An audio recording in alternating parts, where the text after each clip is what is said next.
Good morning. हम सब हमारी पाठ्य पुस्तक सेमुसी के पंचमय पाठ है सुक्ति मौक्तिकम नामक पाठ के बारे में पढ़ रहे हैं। पहले वाले वीडियोज में हमने कुछ श्लोक पढ़े थे, आज आगे पढ़ेंगे। तो सबसे पहले हम चर्चा कर लेते हैं जो हमने पहले पढ़े। एक बार उनको मैं पुनः दोहरा दूँ तो उनको अच्छी तरह से आपको देखना।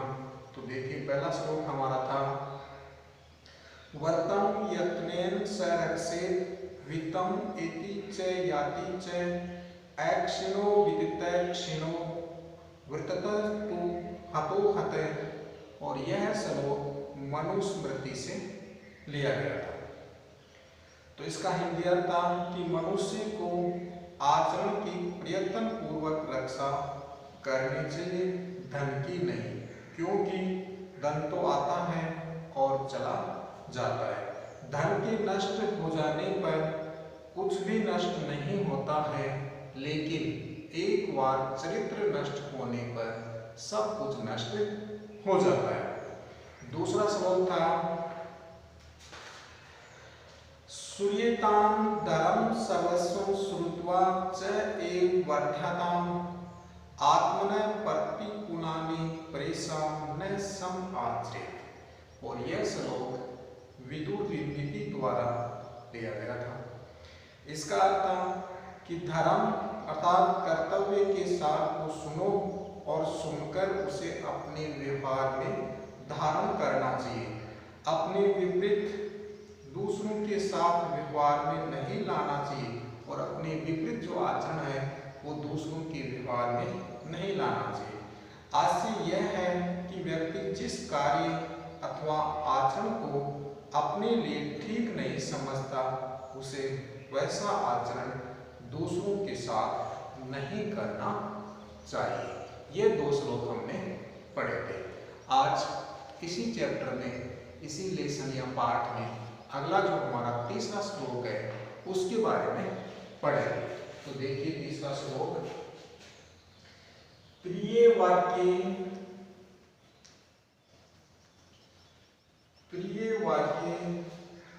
प्रदानेन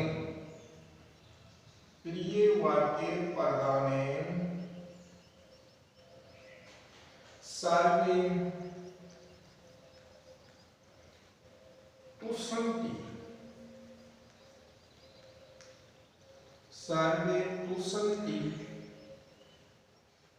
जन्तवः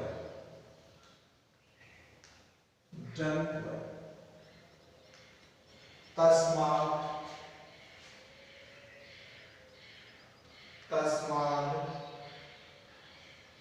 तदेव वक्तव्यं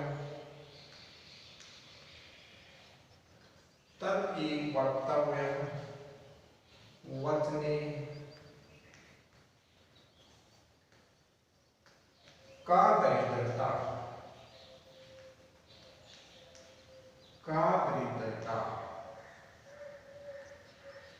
चाणक्य नीति।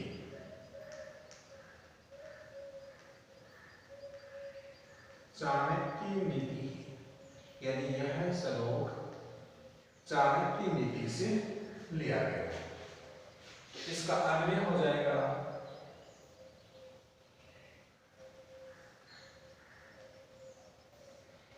प्रिय वाक्य प्रदानेन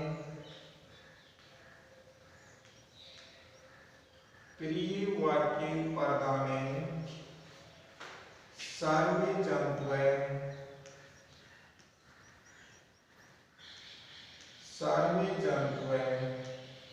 तुष्यन्ति।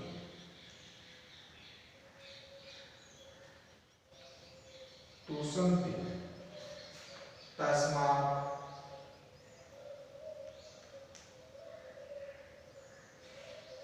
तदेव वक्तव्यं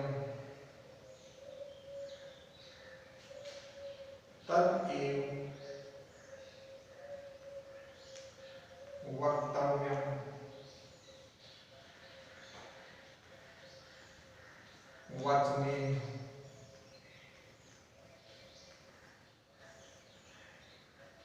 का दरिद्रता, का दरिद्रता।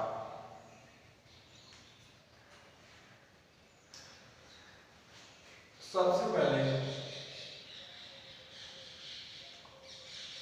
आज प्रश्न लिखें। तो प्रस्तुत श्लोक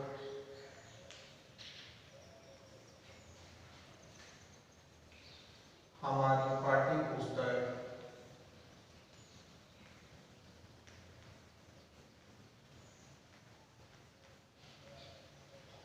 प्रस्तुत श्लोक हमारी पाठ्य पुस्तक से मूसी के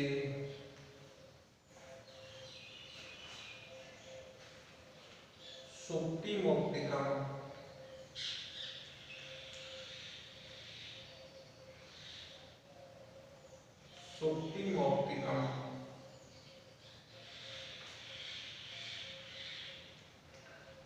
नामक पाठ से अवगत है। पाठ से अवगत है। यह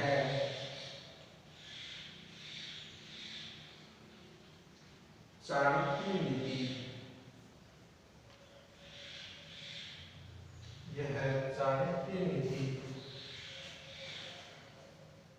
से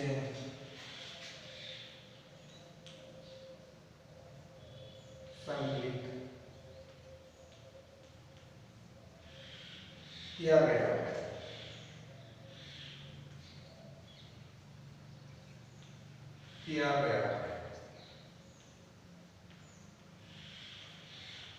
इस श्लोक में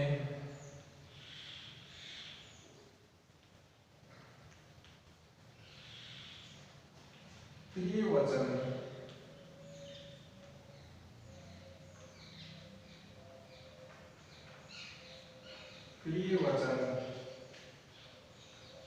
बोलने का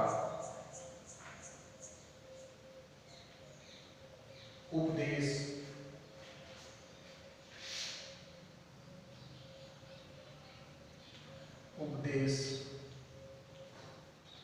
दिया गया है।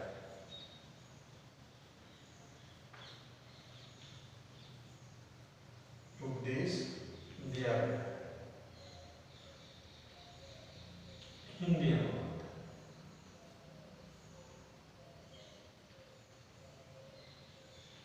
हिंदी अनुवाद।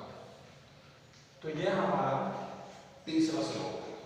तो देखिए, एक बार पुनः देखिए। प्रिय वाक्य प्रदानेन सर्वे तुष्यन्ति जन्तवः तस्मात् तदेव वक्तव्यं वचने का दरिद्रता। और यह श्लोक चाणक्य नीति है, यानी चाणक्य नीति से लिया गया है। तो सबसे पहले कुछ इनके शब्दार्थ हैं, उनको देखते हैं।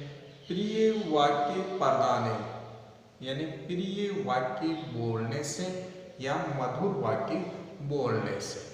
सर्वे यानी सभी, जंतु यानी प्राणी, तुष्यन्ति यानी प्रसन्न होते हैं या संतुष्ट होते हैं। तस्मात् इसलिए, तदेव वही या वैसे ही, वक्तव्यम बोलना चाहिए। वचने का दरिद्रता, बोलने में क्या दरिद्रता या बोलने में क्या कंजूसी या गरीबी। तो सबसे पहले हमने इसका अन्वय किया, तो अन्वय करते हैं। प्रिय वाक्य प्रदानेन सर्वे जन्तवः तुष्यन्ति तस्मात् तदेव वक्तव्यं वचने का दरिद्रता। तो प्रिय वाक्य प्रदानेन सर्वे जन्तवः तुष्यन्ति।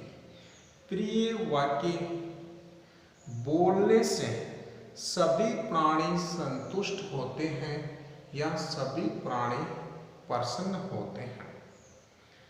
तस्मात् तत् एवं वक्तव्य, इसलिए वैसे ही वचन बोलने चाहिए। इसलिए मधुर या अच्छे वचन ही बोलने चाहिए। वचने का दरिद्रता, बोलने में क्या दरिद्रता है, अर्थात मधुर वचन बोलने में कभी भी कंजूसी नहीं करनी चाहिए। तो प्रिय वाक्य बोलने से सभी प्राणी संतुष्ट होते हैं या सभी प्राणी प्रसन्न होते हैं। इसलिए मनुष्य को या व्यक्ति को वैसे ही वचन बोलने चाहिए। बोलने में क्या दरिद्रता, अर्थात अच्छे या मधुर वचन बोलने में कभी भी कंजूसी नहीं करनी चाहिए। तो सबसे पहले हमने इसका प्रश्न लिखा कि प्रस्तुत श्लोक हमारी पाठ्य पुस्तक सेमोसी के सुक्ति मोक्तिकम नामक पाठ से अवतरित है या लिया गया है।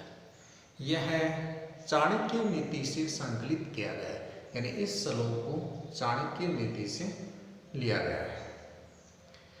इस श्लोक में प्रिय वचन बोलने का उपदेश दिया गया है या मधुर वचन बोलने का उपदेश दिया गया है। तो देखिए इसका हिंदी अर्थ हो जाएगा, प्रिय वाक्य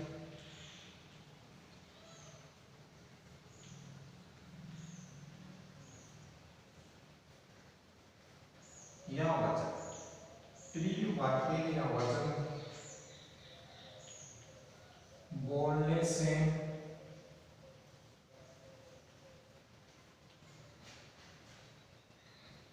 सभी प्राणी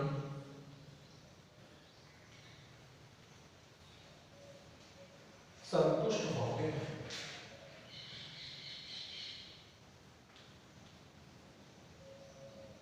सभी प्राणी संतुष्ट होते हैं। अतः मनुष्य या व्यक्ति को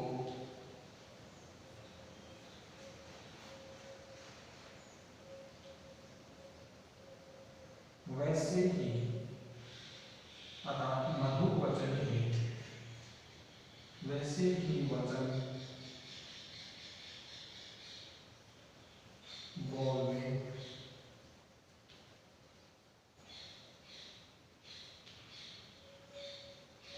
चाहिए, बोलने चाहिए। मधुर वचन बोलने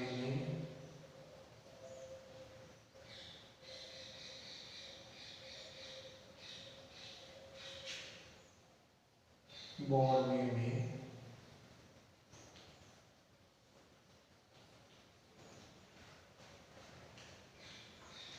कंजूसी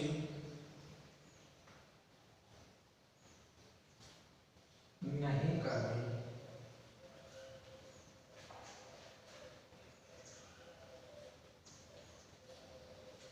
चाहिए, नहीं करनी चाहिए। तो ये था हमारा तीसरा श्लोक। तो एक बार फिर से देखिए, पंचमें पाठ है सुक्ति मोक्तिक। तीसरा श्लोक है, प्रिय वाक्य प्रदानेन सर्वे तुष्यन्ति जन्तवः तस्मात् एव तद एव वक्तव्यम वचने का दरिद्रता चाणक्य नीति है। तो यानी यह श्लोक चाणक्य नीति से लिया गया है। तो प्रिय वाक्य प्रदानेन, प्रिय वाक्य बोलने से, सर्वे तुष्यन्ति जन्तवः, जन्तु यानी प्राणी, सर्वे यानी सभी, तुष्यन्ति यानी संतुष्ट होते हैं या प्रसन्न होते हैं। तस्मात् तत् एव वक्तव्यम, इसलिए वक्तव्य यानी बोलना चाहिए। वचने का दरिद्रता, वचनों में क्या गरीबी या क्या कंजूसी। तो सबसे पहले अन्वय किया, प्रिय वाक्य पदानि सारी जंतुए तुसंति तस्मात् तद एक वक्तव्यम वचने का दरिद्रता। उसके बाद हमने लिखा प्रश्न, प्रस्तुत श्लोक हमारी पाठ्य पुस्तक यानी पाठ्य पुस्तक का नाम सेमुसी के सुक्ति मुक्तिकम नामक पाठ से अवतरित है। यह चाणक्य नीति से संकलित किया गया है। इस श्लोक में प्रिय वचन बोलने का उपदेश दिया गया है। फिर इसका हिंदी अर्थ हो गया, प्रिय वाक्य या वचन बोलने से सभी प्राणी संतुष्ट होते हैं या प्रिय वाक्य बोलने से सभी प्राणी प्रसन्न होते हैं। इसलिए मनुष्य को या व्यक्ति को प्रिय वाक्य ही बोलने चाहिए। बोलने में कोई कंजूसी नहीं होती या कोई गरीबी नहीं होती। या इसको ऐसे लिख लो, प्रिय वाक्य बोलने से सभी प्राणी संतुष्ट होते हैं, इसलिए मनुष्य को वैसे ही वचन बोलने चाहिए अर्थात प्रिय वाक्य बोलने चाहिए। मधुर वचन बोलने में कंजूसी नहीं करनी चाहिए। तो ये हमारा तीसरा जो श्लोक था वो इस प्रकार से था। अब देखिए चौथा श्लोक हमारा जो है वो इस प्रकार से है,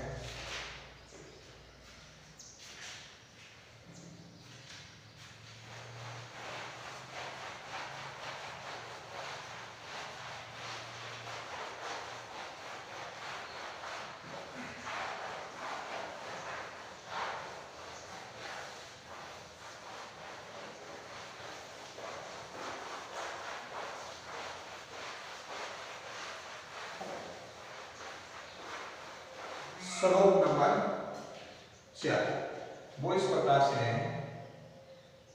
तो देखिए श्लोक नंबर 4 चौथा जो हमारा श्लोक है, पिबन्ति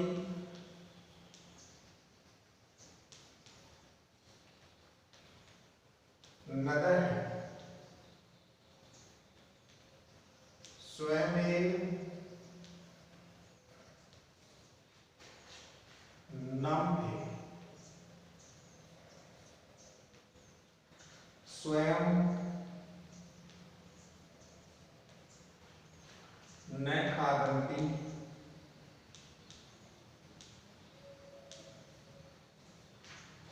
फलानि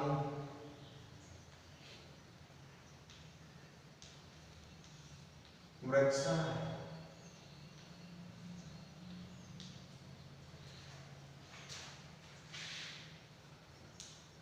नारन्ति सस्यं खलु वायुवा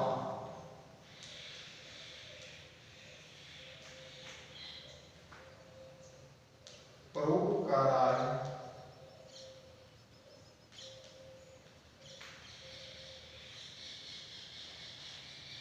सताम विभुक्ते सताम विभुक्ते सुभाषित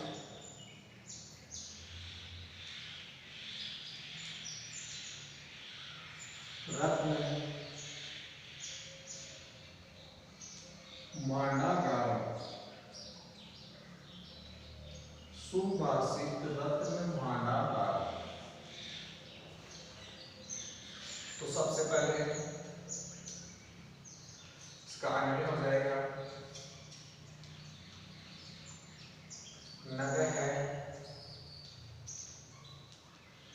स्वयं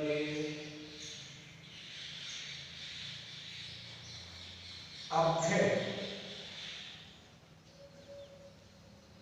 अम्भय न पीबन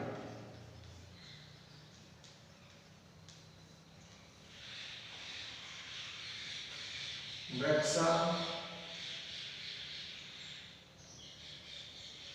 च स्वयं फलानि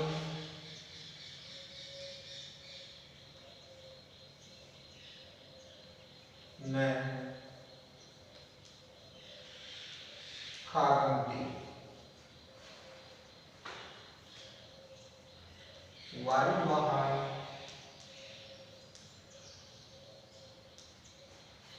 सस्यम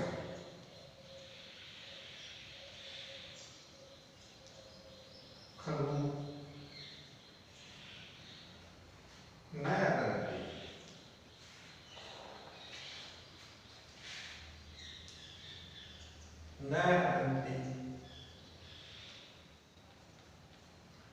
सतां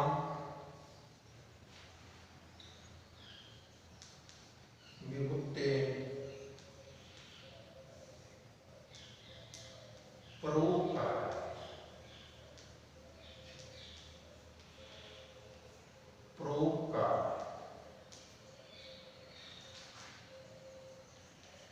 इसके बाद में रहेगा इसका हिंदी अनुवाद।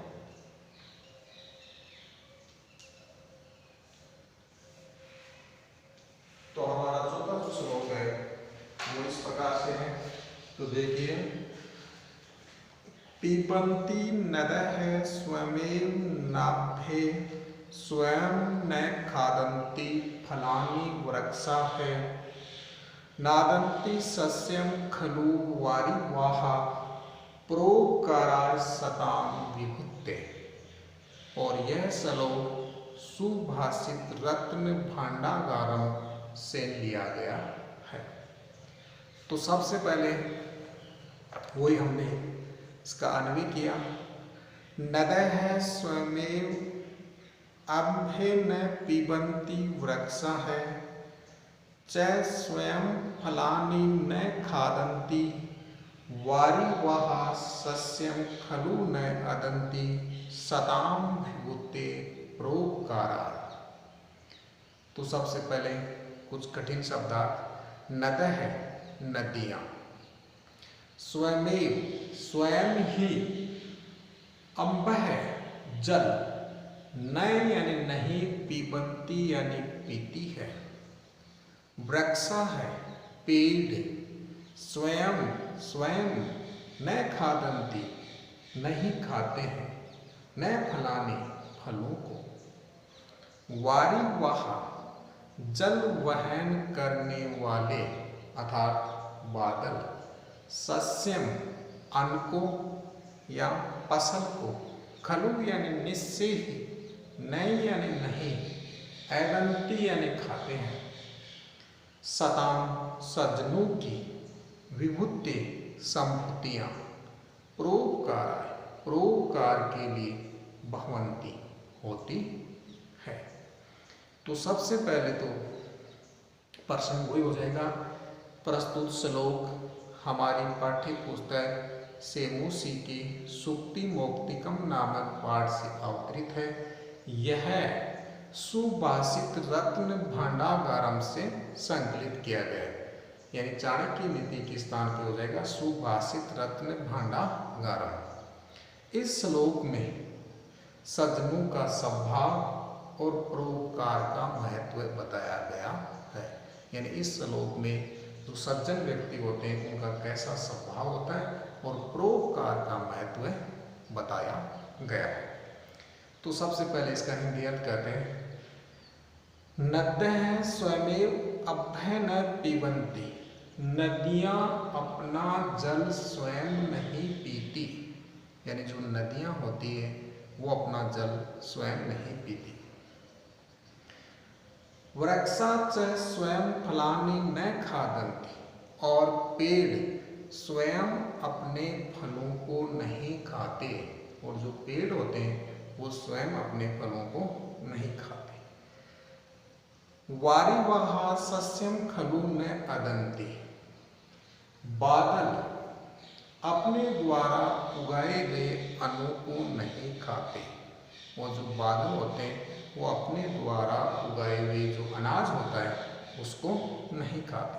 सतां विभुक्ते परोपकाराय, सज्जनों की संपत्तियां या धन परोपकार के लिए होता है या होती है। तो देखिए इसका हिंदी अर्थ। नदियाँ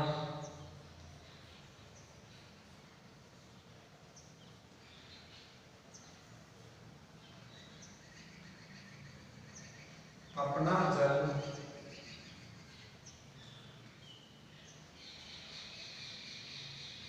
स्वयं नहीं पीती है, नहीं पीती है। और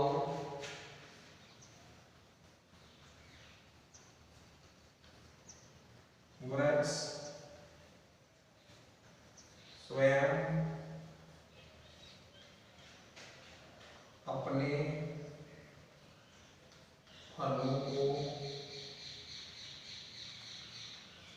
अपने फलों को नहीं खाते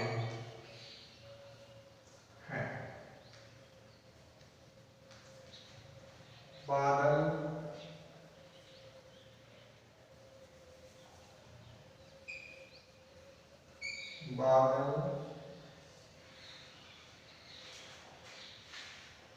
अपने द्वारा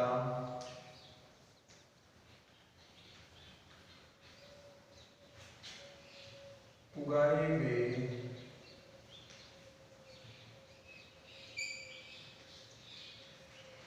अणु को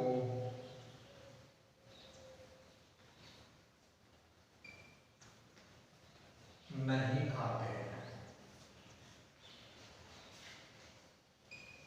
नहीं खाते हैं।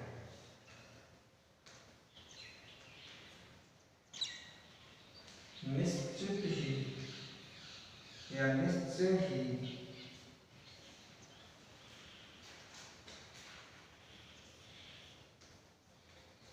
सज्जनों की संपत्ति सज्जनों की संपत्तियां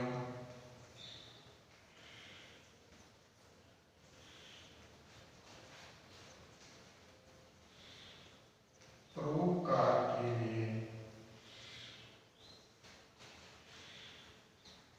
होती है,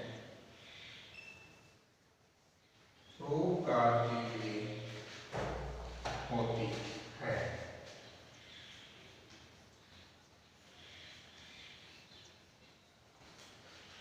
तो देखिए चौथा श्लोक, पिबन्ति नद्यः स्वयमेव नाभ्ये स्वयं न खादन्ति फलानि वृक्षा नादन्ति सस्यं खलु वारिवाहः परोपकाराय सतां विभुते। सुभाषित रत्न भांडागार से ये लिया है। सबसे पहले अन्वय किया, नद्यः स्वयं एव अभ्यः न पिबन्ति वृक्षा च स्वयं फलानि न खादन्ति वारिवाहः सस्यं खलु न अदन्ति सतां विभुते परोपकाराय। तो इसका हिंदी अर्थ हो गया, नदियां अपना जल स्वयं नहीं पीती, यानी नद्यः स्वयं एव अभ्यः न पिबन्ति, नदियां अपना जल स्वयं नहीं पीती। वृक्षा च स्वयं फलानि न खादन्ति, और पेड़ स्वयं अपने फलों को नहीं खाते। वारिवाहः सस्यं खलु न अदन्ति, और बादल अपने द्वारा उगाए हुए अणु को नहीं खाते हैं। सतां विभुते परोपकार, निश्चय ही सज्जनों की संपत्तियां परोपकार के लिए होती हैं। तो आज सुक्ति मौक्तिकम नामक पाठ के हमने 2 श्लोक पढ़े थे। पहला श्लोक और दूसरा श्लोक हमने पहले वाली वीडियो में पढ़ा, और आज की जो वीडियो है इसमें हमने 2 श्लोक पढ़े। अन्वय, कठिन शब्दार्थों का अर्थ, प्रसंग, और उसके बाद में उनका हिंदी अर्थ क्या होता है उनके बारे में हमने पढ़ा। इसके आगे जो है वो कल पढ़ेंगे। धन्यवाद।